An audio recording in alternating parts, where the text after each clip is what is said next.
zona umat bawah tanah namanya. Jadi di sini diceritakan sebenarnya cerita yang sudah diceritakan di video, namun ini lebih detail.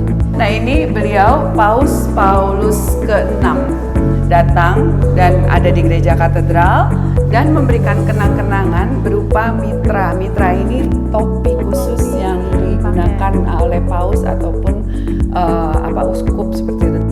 Di sila ketiga waktu itu 2018 ini di launching Bunda Maria Segala Suku. Halo Bestipis, kembali lagi dengan saya Rizka Putri dan saya Belmondo Scorpio di acara Peace Trip episode ketiga. Nah, episode ketiga ini kita lagi di mana, Bel? Kita lagi di Gereja Katedral nih di Jakarta Pusat. Nah, Bel, kenapa kita di sini? Nah, uniknya di rumah ibadah ini di sebelahnya ada museum katedral nih, Kak. Oh, dan ini Museum Katedral ini berseberangan dengan Masjid Istiqlal, masjid terbesar se-Asia Tenggara. Ada apa aja sih, Kak, yang menarik di Museum Katedral ini? Yuk Bel, kita langsung masuk. Yuk Bestipis.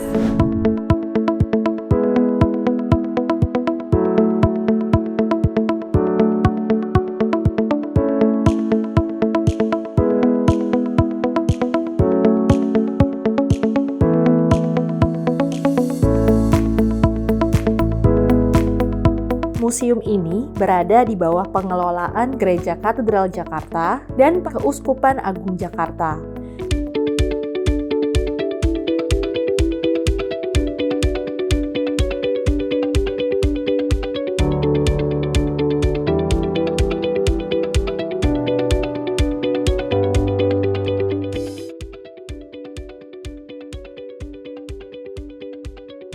Lokasi museum sebelumnya di lantai atas gereja Bestipis, tapi karena suhu di dalam gereja cukup panas, itu kurang baik buat perawatan koleksi-koleksi museum. Pada 2017, koleksi-koleksi museum dipindahkan ke gedung yang sebelumnya digunakan sebagai kantor sekretariat dan tempat tinggal pastor. Sejak itu, walau belum resmi, museum berlokasi di sana. Dan pada 2018, gedung itu diresmikan Kardinal Ignatius Suharyo sebagai Museum Katedral Keuskupan Agung Jakarta.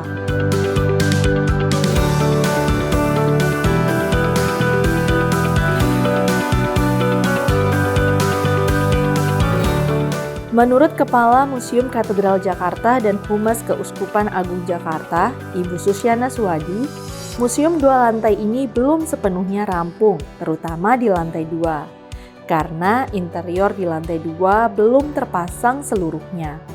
Oh iya, Museum Katedral pernah dapat penghargaan Museum Award pada 2012 loh, untuk kategori pelestari bangunan cagar budaya. Penghargaan diberikan oleh komunitas jelajah. Selamat siang Ibu Susi. Selamat siang, terima Mbak kasih. dengan Mas ya. Terima kasih banyak Ya. Ibu ya atas kesempatannya kita Gerakan Peace bisa berkunjung ke Museum Katedral. Kita bisa sambil jalan-jalan sambil Ibu lihat. Boleh. Nah, ini kita ada 9 zona. Oh. Ya, di bawah ada sekitar 4 zona, dan sisanya di atas. Ya. Baik. Nah, zona awal ini adalah zona bercerita tentang panorama sejarah. Panorama Sejarah. Sejarah. Jadi di sini generasi muda tujuannya kan diperkenalkan bagaimana sejarah gereja Katolik itu di Batavia zaman dulu, dan bahkan bukan hanya Batavia sebenarnya, di kepulauan seluruh Nusantara ini, karena bermulanya kan dari zaman Portugis. Nah, yang seperti ini ada semacam replika perahu yang dipakai, perahu tradisional. Ini ada kisahnya tentang seorang pastor yang dulu bertugas di zaman Portugis membela rakyat kecil di Larantuka, area-area Flores. Namun tenggelam karena dikejar oleh penguasa saat itu.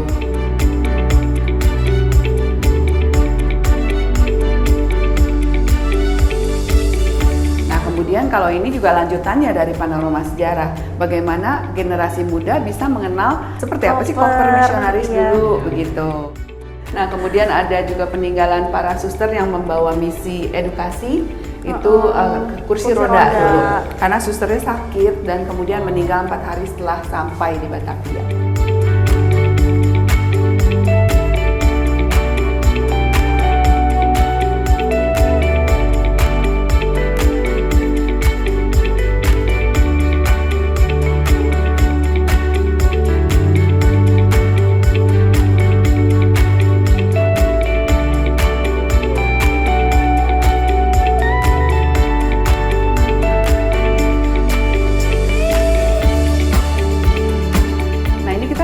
ramai di area zona umat bawah tanah namanya.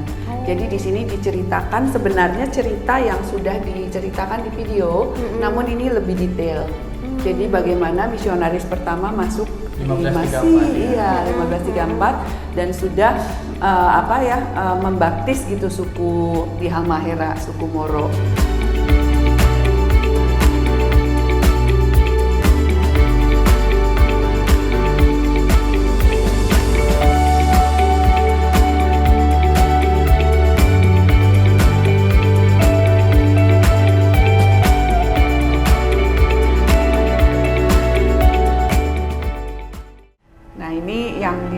Inilah yang uskup-uskup dari di zaman Keuskupan Agung Jakarta, periode Keuskupan Agung Jakarta, mulai dari Monsignor Adrianus Joyce Putro, Monsignor Leo Spoto, Kardinal Julius dan Watmojo, dan sekarang Kardinal Ignatius Suharto.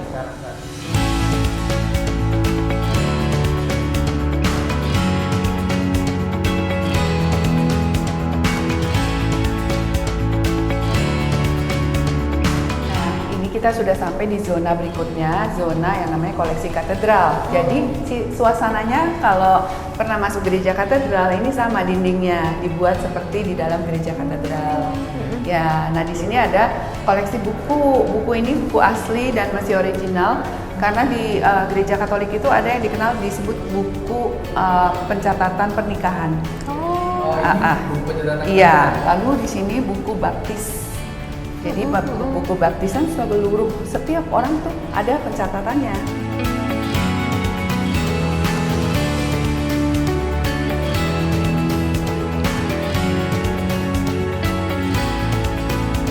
Juga kan terlihat ada batu bata besar yang beda ya dengan batu bata sekarang.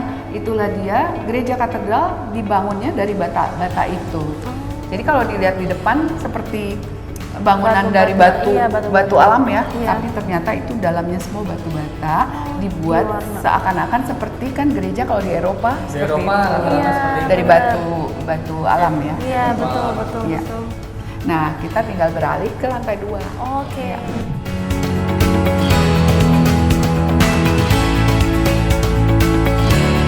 Nah, kita sampai di zona kunjungan. Zona kunjungan ini menarik karena ada 2 orang paus dan keduanya sudah menjadi orang suci. Yang artinya barang-barang peninggalan beliau adalah termasuk juga benda suci. Yang disebut relikwi. Ya. Nah, ini suasana di mana tahun 1970, ini jauh sebelum kalian lahir. Betul. Iya. Nah, ini beliau Paus Paulus ke-6 datang dan ada di gereja katedral dan memberikan kenang-kenangan berupa mitra. Mitra ini topi khusus yang digunakan oleh paus ataupun uskup seperti itu. Nah, ini topi dari mitra, namanya mitranya dari Paus Paulus 6, dan juga tongkat gembala. Kemudian ini foto-fotonya, dan ini adalah pemberian beliau. Beliau memberikan kenang-kenangan berupa ini namanya jubah, ini namanya kasula. Kasula emas yang ada fotonya saat beliau pakai, juga piala yang digunakan dan patena saat untuk perayaan Ekaristi di ibadah. Dan ini kenang-kenangan dari pengrajin tulung agung, namun ditinggal di sini karena biasa memang kalau alat perayaan Ekaristi itu harus dari seperti metal, logam emas atau kuningan, perak, tembaga. Jadi ini diberikan di sini dan ini tempat berlututnya. Seperti itu. Ya, dan dekat situ ada juga ruang yang tadi saya sebutkan sebagai benda suci peninggalan orang-orang kudus, namanya relikwi. Contohnya di sini kami punya relikwi tingkat 1 karena di dalam ini ada granul serpihan tulang dari seorang martir yang namanya Santo Petrus. Nah, ini kalau relikwi kedua, tingkat 2 seperti ini. Jadi dari potongan kain yang sering dipakai atau dari potongan buku yang sering dipakai untuk menulis dari masing-masing orang kudus itu. Santo untuk panggilan atau sebutan orang kudus yang pria, Santa untuk yang wanita.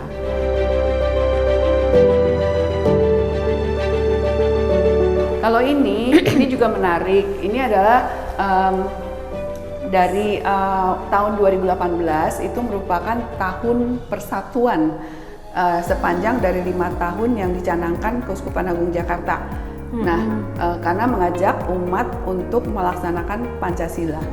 Di sila ketiga waktu itu 2018 ini di launching Bunda Maria segala suku. Karena kan banyak Bunda Maria mewakili negara-negara. Nah, ini juga untuk mewakili negara Indonesia.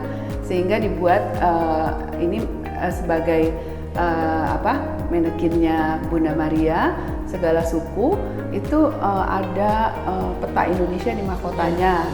Di dadanya ada burung Garuda. Kemudian memakai kerudung berwarna merah putih dan batik. Dan juga memakai kebaya panjang ala Indonesia, di mana ada 2 tokoh wayang wanita, yaitu Dewi Sri dan Dewi Kunti Tua, yang menggambarkan kebijaksanaan gitu ya, kearifan begitu, kelembutan. Nah, kemudian memakai kain dari tenun dari timur. Ya, jadi ini disebutnya Bunda Maria segala suku. Segala suku. Ya.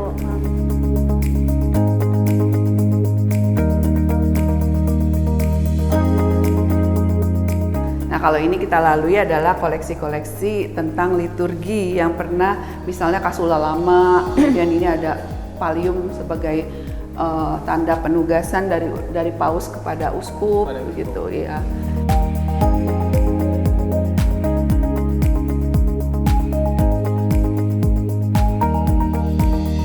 Nah, ini di zona yang disebut koleksi abad 17 sampai 19. Ini adalah tempat di mana koleksi yang tertua yang dimiliki Museum Katedral.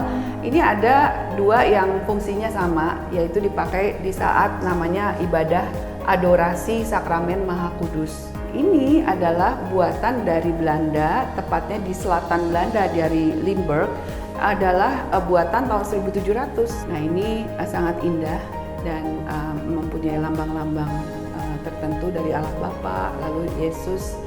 Nah, semoga koleksi-koleksi ini juga bisa menginspirasi ya bagi semua. Ya. Indah banget soalnya yang ini nih Bu, ya, betul. Kerasa. Dan yang paling penting adalah museum sekarang semua tergabung dalam Asosiasi Museum Indonesia. Nah, itu kita punya tagline lah istilahnya, museum di hatiku. Itu supaya bisa membawa juga ketertarikan bagi generasi muda seperti kalian-kalian ini. Ibu Susi, terima kasih banyak. Sama-sama. Kita sudah di-guide keliling Museum Katedral. Mungkin Ibu ada yang mau disampaikan? Ya, saya ucapkan terima kasih ya buat Mbak dan Mas yang sudah juga dengan tim hadir di sini. Semoga keberadaan Museum Katedral ini bisa menginspirasi, terutama generasi muda, tentang bagaimana perjuangan-perjuangan para martir itu supaya kita bisa beribadah dengan lancar sekarang gitu ya, dan juga yang ada adalah bagaimana kita juga hidup bisa berdampingan satu sama lain. Nah, inspirasi ini semoga bisa dibawa untuk kaum generasi muda sekarang, dan semoga juga generasi muda semakin bisa mencintai museum. Dan untuk Museum Katedral Jakarta itu selalu buka Selasa sampai Sabtu jam 10 sampai jam 16, Minggu dengan perjanjian, dan setiap Senin seluruh museum di Jakarta tutup. Ya. Bel, bener banget ya katanya Bu Susi, anak muda generasi milenial harus mulai main ke museum supaya tahu sejarah. Bener nggak, Bel? Bener banget, soalnya saya pribadi nih waktu masuk ke dalam Museum Katedral, ternyata di dalam itu banyak koleksi-koleksi dan cerita sejarah kedatangan paus pertama kali di Indonesia. Dan uniknya ternyata Museum Katedral ini gratis loh, Kak. Iya, gratis ya, Bel, padahal dia posisinya ada di Gereja Katedral. Iya. Demikian Peace Trip episode 3 kali ini. Nah, kira-kira next kita kemana lagi ya, Bel? Boleh komentar Kalian di bawah bisa ya. komentar ya di bawah. Sampai jumpa di next trip selanjutnya. Bye. Bye.